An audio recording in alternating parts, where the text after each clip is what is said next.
Underoos!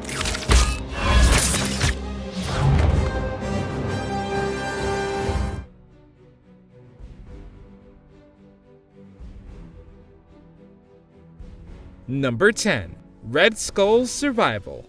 At the end of the first Avenger, it seemed like Johann Schmidt got what was coming to him when the Tesseract disintegrated him.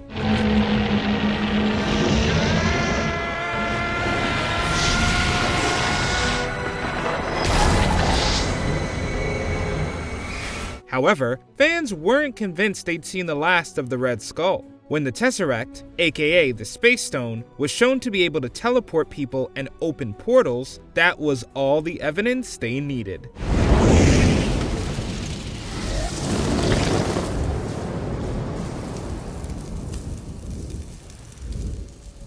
Fans knew he'd pop up again somewhere, only having been teleported, but no one could have guessed he'd been transported to the planet Vormir to become the guardian of another Infinity Stone. Even though Hugo Weaving didn't return for the role, it was a nice surprise to see the villain appear in Infinity War. We are all wrong. Number 9. Jake Lockley is here.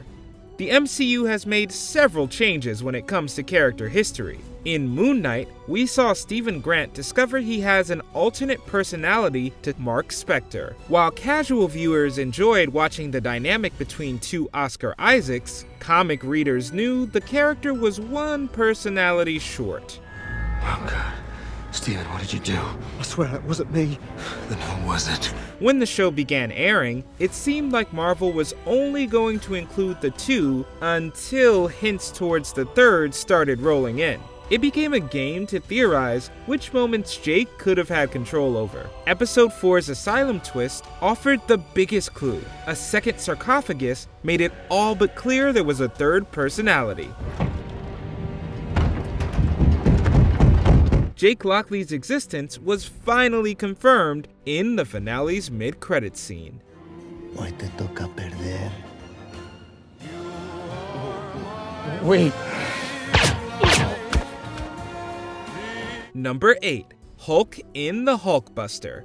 Iron Man's Hulkbuster armor made its glorious debut in Age of Ultron, where Tony used it to subdue a mind-altered Hulk.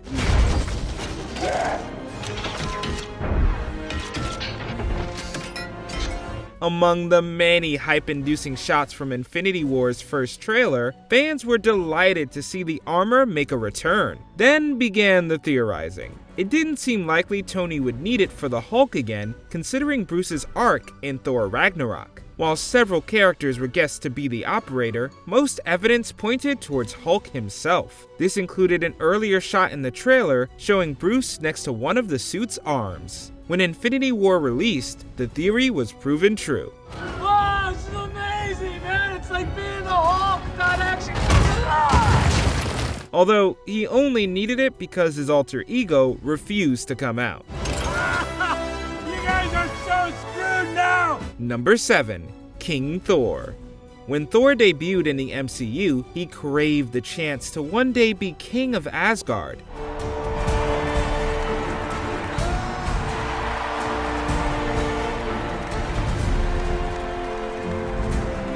But some hard-learned lessons made him realize he didn't want it.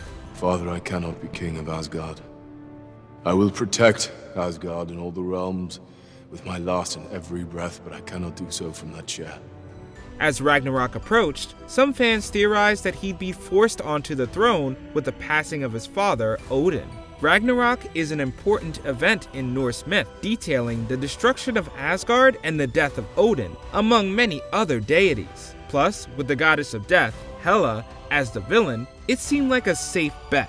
In the movie, Odin does die, albeit peacefully, leaving Thor to be crowned as king by the end. So, King of Asgard.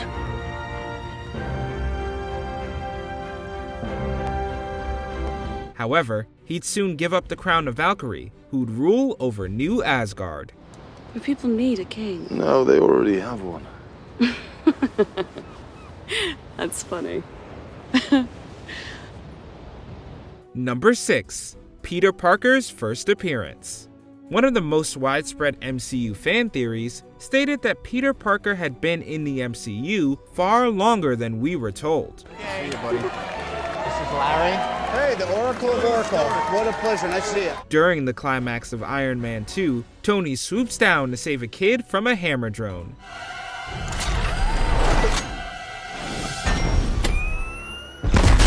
Nice work, kid.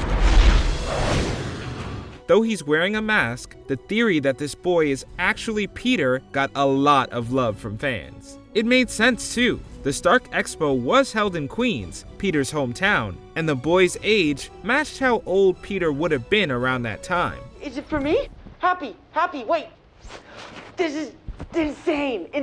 Look at this thing. Look at the eyes. It's the greatest day of my life. While promoting Spider-Man Homecoming, Tom Holland confirmed that the theory was indeed true, even citing producer Kevin Feige. It was nice to have an earlier connection between the two heroes, even a small one.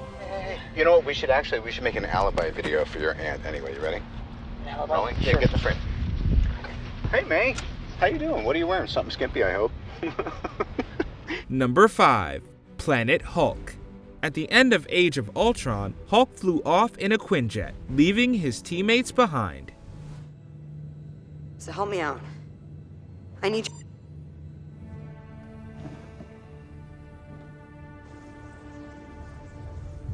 His exit caused many to speculate where we might see him next. Despite actively not showing him leave Earth's atmosphere, many fans hoped for a Planet Hulk adaptation. With Universal still owning the distribution rights to solo Hulk films, some guessed we'd see him in Thor Ragnarok after he was confirmed to not appear in Civil War. Though Marvel couldn't do the exact storyline, elements from the popular comic run did appear in Ragnarok.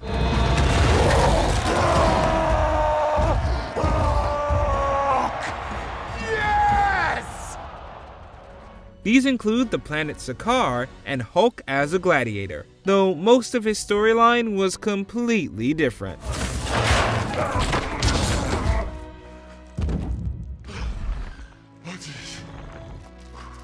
Banner. Hey. You alright? Banner? Shh. Sun's going down. That's it, breathe. Number 4. Spider-Man's debut. When The Amazing Spider-Man 2 failed to meet Sony's expectations, the studio struck a deal with Marvel to bring the hero into the MCU. Hey, I'm Peter. Tony, What are you doing here? it's about time we met. Being one of Marvel's most cherished characters, fans immediately began theorizing about which movie he'd make his debut in. The popular consensus was Captain America: Civil War. Underoos!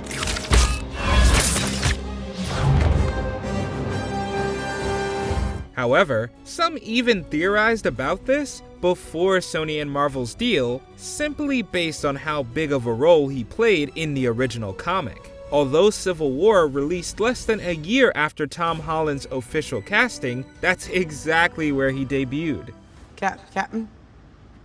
Big fan of Spider-Man? Yeah, we'll talk about it later. Just Hey, everyone. good job. It's unfortunate that another film's poor reception helped this happen, but we were ecstatic to see him. You have a metal arm? That is awesome, dude. Number 3. Stan and the Watchers. The legendary Stan Lee began making cameos in Marvel movies long before the MCU, but fans were happy to see him keep with the tradition. Blondie, stop trying to scare us. Come on. All right.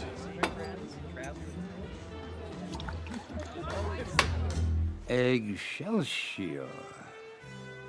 His constant appearances birthed the popular theory that he wasn't just making cameos, but playing the same character across all movies. Are you Tony Stank?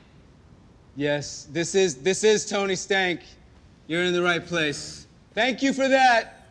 More notably, fans believed him to be Uatu, member of a race called Watchers that witnessed but didn't interfere with events across the multiverse. this theory ended up coming true, sort of. Oh, man. Anyway, before I was so rudely interrupted, at that time, I was a Federal Express man. Guardians of the Galaxy Volume 2 showed that while he wasn't Uatu, he was the same character, and he did inform the Watchers about events within the MCU. Hey, wait, where are you going?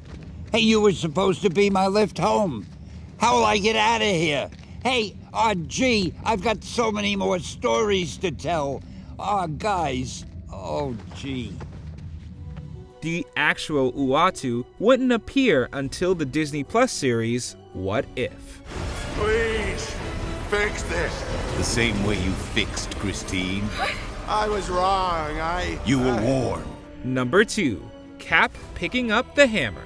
While Mjolnir will always be connected to Thor, there are a handful of other characters that have wielded the mighty weapon in the comics. Some fans may have wondered if we'd ever see such an occurrence in the MCU, and they got their first tease in Age of Ultron. Come on, Cap.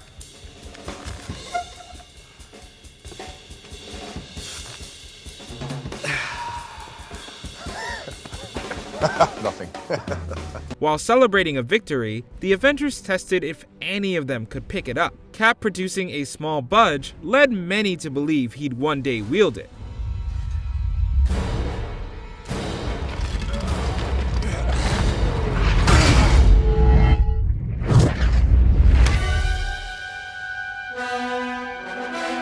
Though Vision ended up lifting it later, that tease made it clear to many that it was only a matter of time before Steve showed his worthiness.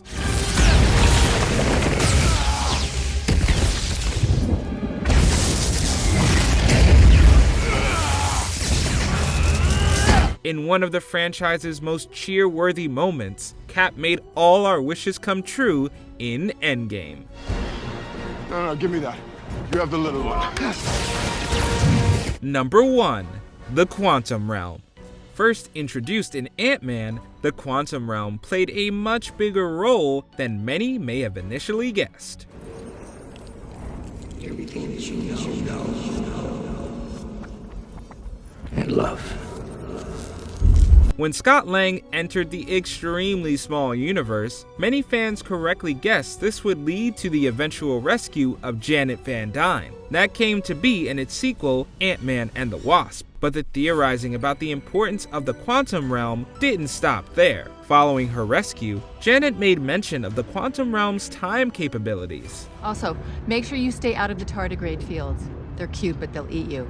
And don't get sucked into a time vortex. We won't be able to save you.